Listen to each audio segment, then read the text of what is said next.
Bismillahirrahmanirrahim. Alhamdulillahirrabbilalamin. Wassalatu wassalamu ala rasulillah wa ala alihi wa ashabihi ajma'in. Assalamualaikum warahmatullahi wabarakatuh. Saya ingin merakamkan terima kasih kepada Datuk Yang di-Pertua kerana memberi ruang kepada Tampin untuk turut serta membahaskan belanjawan 2022 pada kali ini. Saya juga ingin merakamkan tahniah kepada Menteri Keuangan yang telah membentangkan satu belanjawan tertinggi dalam sejarah negara buat setakat ini sejumlah 332.1 bilion. Dalam perbahasan ini saya akan memfokuskan kepada 4 perkara. Pertama, isu kemiskinan bandar dan luar bandar.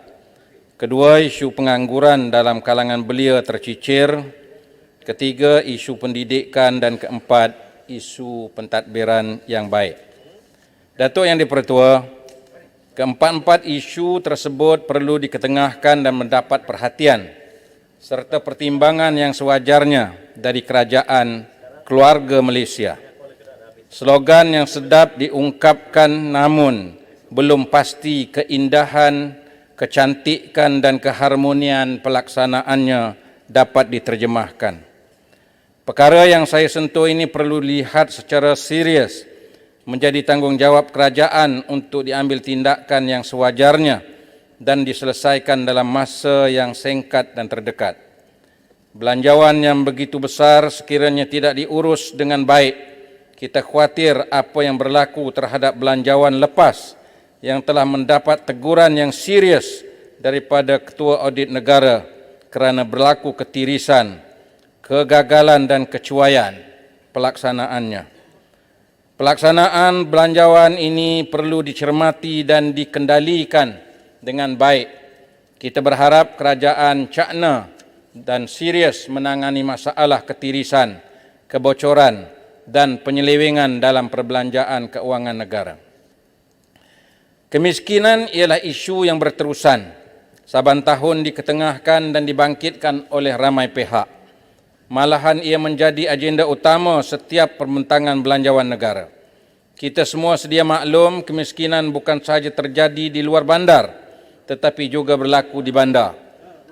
Jurang pendapatan dan nilai atau corak kehidupan dalam masyarakat semakin menjarak antara masyarakat bandar dan luar bandar. Kesenjangan hidup ini amat ketara apabila kita berhadapan dengan gejala COVID-19 dan pasca COVID-19. Ia bukan sahaja dalam kalangan B40, termasuk juga M40. Malah kini terdapat kalangan M40 telah tergolong dalam kumpulan B40. Perkara ini telah disentuh oleh pembahas-pembahas yang terawal daripada saya.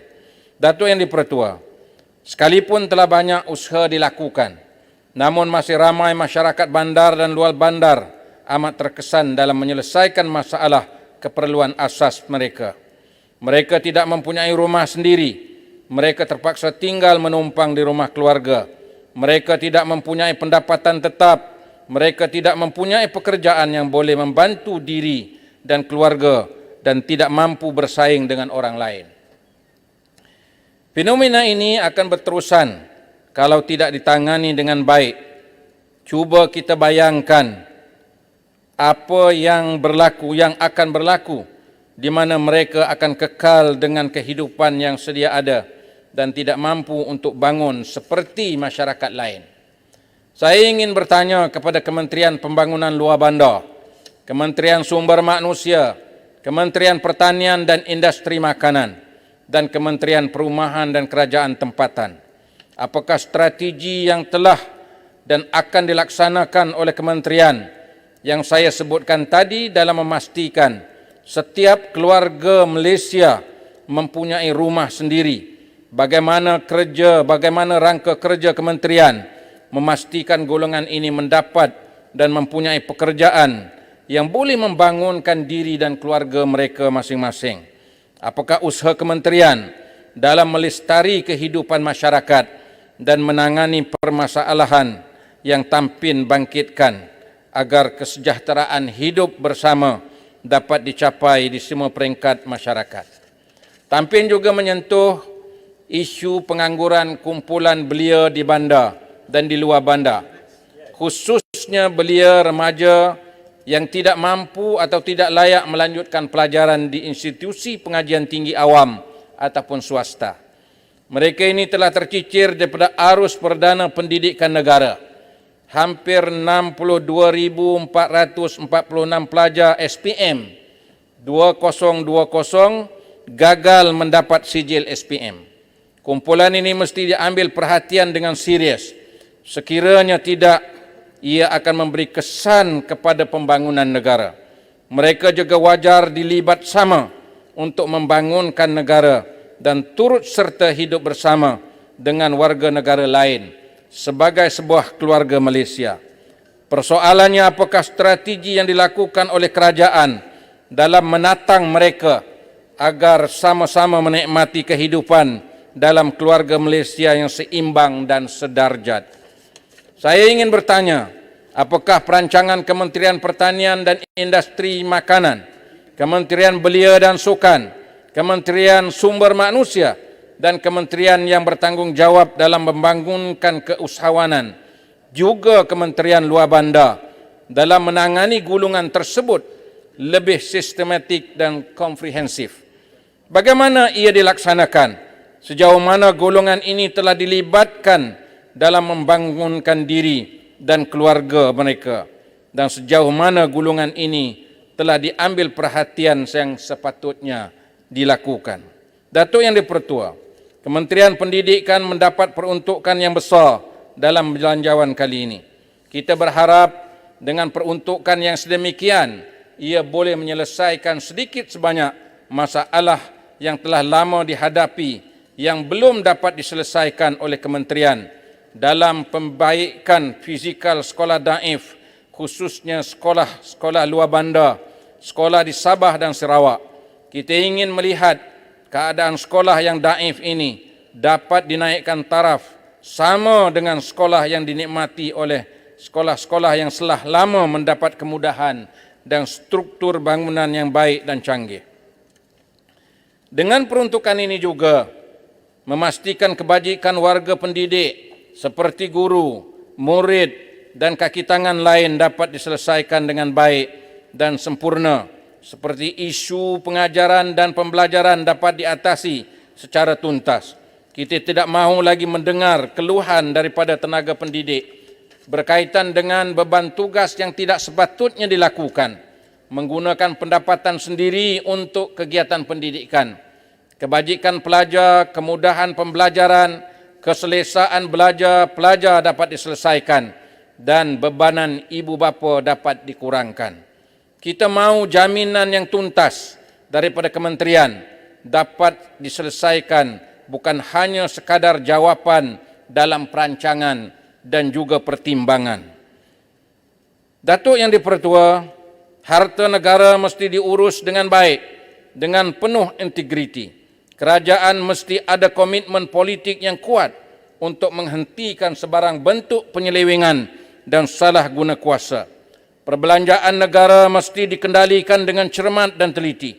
Sebarang bentuk ketirisan, penyelewengan dan salah guna kuasa mesti diambil tindakan yang tegas, adil dan dibenteras sehingga ke akar umbi. Tidak ada pihak yang boleh terlepas dalam segala bentuk penyelewengan yang mereka lakukan. Ambillah iktibar daripada perwatakan Umar Al-Khattab apabila anaknya Abdullah bin Umar datang ke kantornya untuk bertanyakan sesuatu. Umar bertanya kepada Abdullah, apakah kedatangan itu atas urusan negara atau urusan keluarga? Kalau urusan negara, Umar akan melayan Abdullah sama sebagaimana kaki tangan yang lain. Dan sekiranya urusan Abdullah atas urusan keluarga, Umar memohon izin memadam semua lampu dalam bilik kantornya, dalam bilik kantor beliau, kerana cahaya lampu yang dipasang daripada hasil cukai yang dikutip daripada rakyat.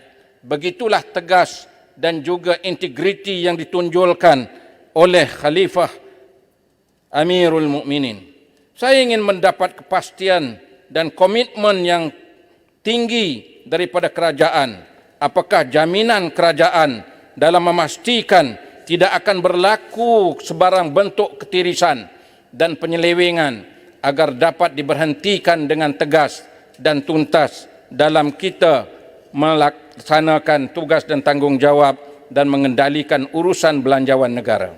Datuk Yang di-Pertua, dalam suasana kita berhadapan untuk memulihkan ekonomi negara dalam pasca COVID-19, kerajaan sewajarnya lebih bijak berbelanja dengan mengikut keperluan keutamaan.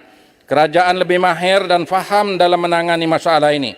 Sebagai contoh adalah tidak wajar kita mendirikan bangunan mencangkar langit sehingga sekiranya terdapat rakyat yang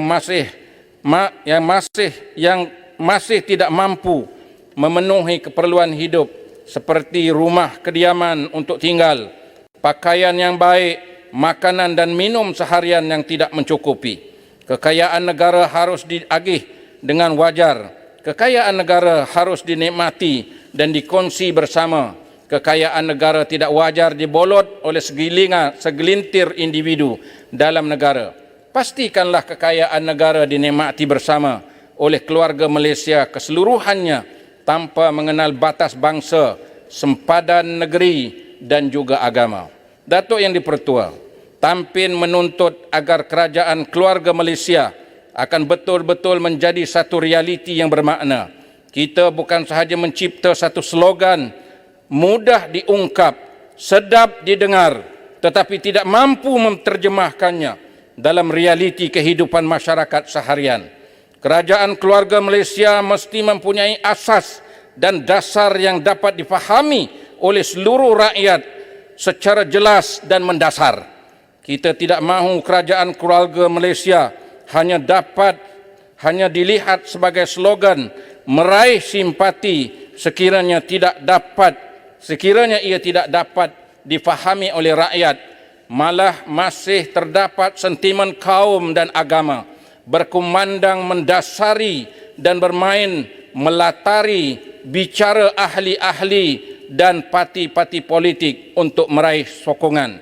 Berhentilah bermain dengan ketaksuban kaum dan isu agama. Kita ialah satu keturunan, satu bangsa, satu wawasan. Saya mengharapkan satu jaminan yang tuntas daripada kerajaan, khususnya Kementerian Perpaduan dan kementerian yang berkaitan dengan agama, supaya isu-isu agama dan isu-isu kaum ini dapat diberhentikan secara jelas dan tuntas. Sekian, terima kasih. Saya menyokong Belanjawan 2022. Terima kasih Yang Berhormat Tampin.